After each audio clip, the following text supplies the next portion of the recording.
चला तर मंडळी, कैरीचे वेगवेगळे प्रकार आपण करून खात असतो. आज मी तुमच्यासाठी अतिशय भन्नाट असा प्रकार घेऊन आले, जो की आंबट, तिखट, गोड अतिशय चटपटीत आणि अतिशय चविष्ट असणार आहे. यासाठी एक सिक्रेट मसाला सुद्धा आपण बनवणार आहोत. चला रेसिपीला लगेच सुरुवात करूयात. यासाठी लागणारं साहित्य आणि कृती बघूयात. सगळ्यात आधी मी इथे कैऱ्या घेतल्यात. कैऱ्या स्वच्छ धुवून घ्यायच्या. त्याच्यावरचे देठ आहेत ते काढून घ्यायचे आणि नंतर याची साल काढून घ्यायची. या प्रकारासाठी कैऱ्या आवर्जून छान कडक असलेले घ्या. कडक कैरी असेल तर हा कैरीचा चुंदा म्हणू शकतो आपण याला, किंवा चटपटीत असा गुळांबा म्हणू शकतो. हा खूप दिवस टिकतो आणि अतिशय चटपटीत असा होतो. हा तुम्ही कोरडा खाऊ शकता किंवा चपाती बरोबर जाम म्हणून सुद्धा खाऊ शकता किंवा अगदी चटणी म्हणून सुद्धा तोंडी लावू शकता. एवढा भारी हा होतो. चला तर सगळ्या कैऱ्यांची व्यवस्थित अशी साल काढून घेते. कैरी कडक असल्यामुळे साल काढायला थोडासा त्रास होतो, परंतु काहीतरी छान खायचं असेल तर थोडासा त्रास हा घ्यावाच लागेल. चला साल काढून झाली. आता इथे मी 3 कैऱ्यांचा हा चटपटीत असा गुळांबा बनवणार आहे. त्यासाठी कैरी चिरून घ्यायची. एकाचे 2 आणि 2चे 4 भाग करायचे. आतली कुई अशा पद्धतीने काढून टाकायची. आतली कुई या स्टेजला अगदी कवळी असते, त्यामुळे कैरी आरामात सहज चाकूने चिरली जाते. चिरायला अजिबातही त्रास होत नाही. आता कैरी आपल्याला अगदी बटाट्याच्या फोडी आपण करतो त्यासारखी छोट्या-छोट्या फोडी करून घ्यायच्या आणि नंतर याला आपण चॉपरमध्ये व्यवस्थित असं चॉप करून घेणार आहे. चॉपरमध्ये घालण्याआधी त्याचे व्यवस्थित छोटे-छोटे काप करून घ्या, म्हणजे चॉप करायला मदत होईल. हा प्रकार करताना कैरी तुम्ही चॉप करून घेऊ शकता किंवा अगदी खिसून घेतली तरीही चालेल. तशी ही कैरी तुम्ही वापरू शकता. याआधी आपण चॅनलवरती कैरीचं छान असं वर्षभर टिकणारं लोणचं, त्याचबरोबर गुळांबा हे दोन्ही प्रकार दाखवलेत. खाली डिस्क्रिप्शनमध्ये लिंक देते. त्याही रेसिपी तुम्ही एकदा जाऊन नक्की बघा. खूप छान रेसिपी आहेत. लोणचं तर तुम्ही वर्ष काय 2 वर्ष सुद्धा टिकवू शकता. इतकी व्यवस्थित अशी पद्धत आपण दाखवली आहे. परफेक्ट असं कैरीचं लोणचं तुम्ही त्या व्हिडिओनंतर बनवायला शिकणार आहात. चला छानपैकी आता इथे मी कैऱ्या सगळ्या चिरून घेतल्यात. आता चॉपर घ्यायचा आणि चॉपरमध्ये चॉप करायला घेऊयात. ह्या सगळे पदार्थ कैऱ्यांचे जे आपण जास्त दिवस टिकवण्यासाठी बनवतो, हे बनवत असताना सगळी भांडी जे काही तुम्ही वस्तू वापरताय ते सगळे स्वच्छ धुवून आणि पुसून घ्या. अजिबातही पाण्याचा अंश कुठेही लागू देऊ नका. जरा तर कैरी इथं व्यवस्थित अशी चॉपरमध्ये चॉप करून घेतली. अगदी झटपट अशी चॉप होते. ह्या चॉपरची लिंक सुद्धा मी डिस्क्रिप्शनमध्ये देते. तुम्हाला हवं असेल तर तिथून तुम्ही घेऊ शकता. यामध्ये कांदा, टोमॅटो ह्या सगळ्या गोष्टी व्यवस्थित अशा चॉप होतात.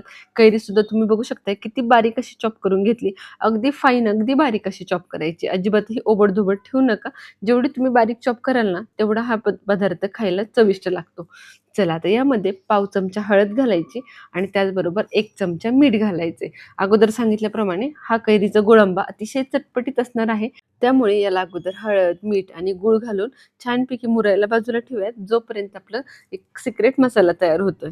चला आता हळद, मीठ आणि गूळ घालून घेतलंय. इथे मी पावशेर कैरीसाठी पावशेर गूळ वापरला आहे. समप्रमाणामध्ये वापरलं की गोडी ही परफेक्ट येते आणि त्यानंतर आपण जो मसाला बनवणार आहे त्यामुळे सुद्धा एक तिखटपणा छानसा लागतो. सगळ्या गोष्टी मिक्स करून बाजूला ठेवल्यात. आता हा मसाला बनवायला घेऊयात. 2 बेडगी मिरच्या, त्याचबरोबर 4 ते 5 काळी मिरी, 1 चमचा बडीशोप, 2 चमचे जिरे. हे प्रमाण पावशेर कैरीसाठी अगदी परफेक्ट असं आहे मसाला बनवताना.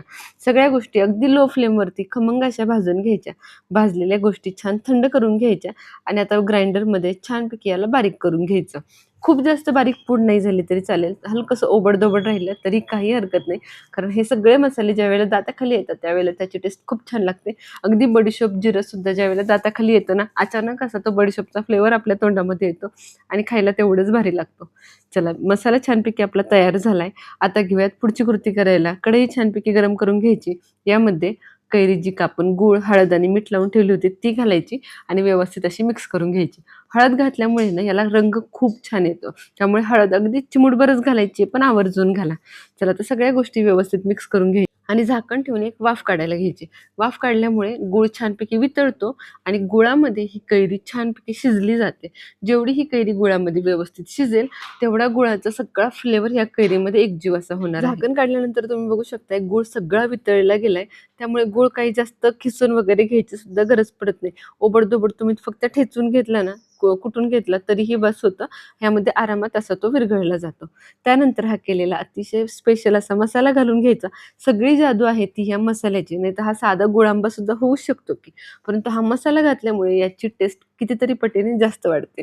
मसाला घातल्यानंतर सुद्धा छान मिक्स करून घेतले आणि एक वाफ काढली, ज्यामुळे गुळाचा पाक आता तयार व्हायला मदत होणार आहे आणि सगळ्या मसाल्याचा फ्लेवर सुद्धा आपल्या कैरीमध्ये छान एकजीव झाला आहे. आता मात्र छान परतवून घ्यायचं. जोपर्यंत गुळाचा छान पाक तयार होत नाही, छान असा याला चिकटपणा येत नाही, तोपर्यंत हे सगळं मिश्रण छान परतवून घ्यायचं. एक 10 ते 15 मिनिटं हे मिश्रण छान मी परतवून घेतलंय. तुम्ही बघू शकता यामध्ये छान थिकनेस असा आलाय आणि एकदा पाकही चेक करून दाखवते. अगदी चिकटसर एकतारी पाक आला, की समजायचं तुमचा हा चटपटीत असा गुळ आंबा तयार झालाय. अगदी झटपट असा होतो, काही करायला अवघड नाहीये. अगदी साध्या सोप्या पद्धतीने केलेला हा चटपटीत गुळ आंबा खायला मात्र अतिशय खास लागणार आहे. ब्रेड, चपाती याबरोबर तुम्ही आरामात जामसारखा खाऊ शकता. कोरडा खाल्लात तरीही चालेल. चला चटपटीत असा गुळ आंबा तयार झालाय. तुम्ही सुद्धा नेहमीच्या गुळ आंब्याबरोबर हा गुळ आंबा एकदा नक्की ट्राय करून बघा. तुम्हाला हे खूप जास्त आवडेल. चला रेसिपी आवडली असेल तर व्हिडिओला लगेच एक लाईक करा. बनवायचं असेल तर सेव्ह करा. कोणाकडून बनवून घ्यायचं असेल तर शेअर करा आणि या उन्हाळ्यामध्ये ही स्पेशल रेसिपी, युनिक रेसिपी नक्की ट्राय करून बघा. रेसिपी कशी वाटली हे कमेंटमध्ये सांगायला अजिबातही विसरू नका. तसेच फेसबुक आणि Instagramवरही आपल्या चॅनलला फॉलो करून ठेवा, कारण तिथेही दररोज नवनवीन रेसिपी येत असतात. भेटूया पुन्हा एकदा अशाच चविष्ट रेसिपीसोबत.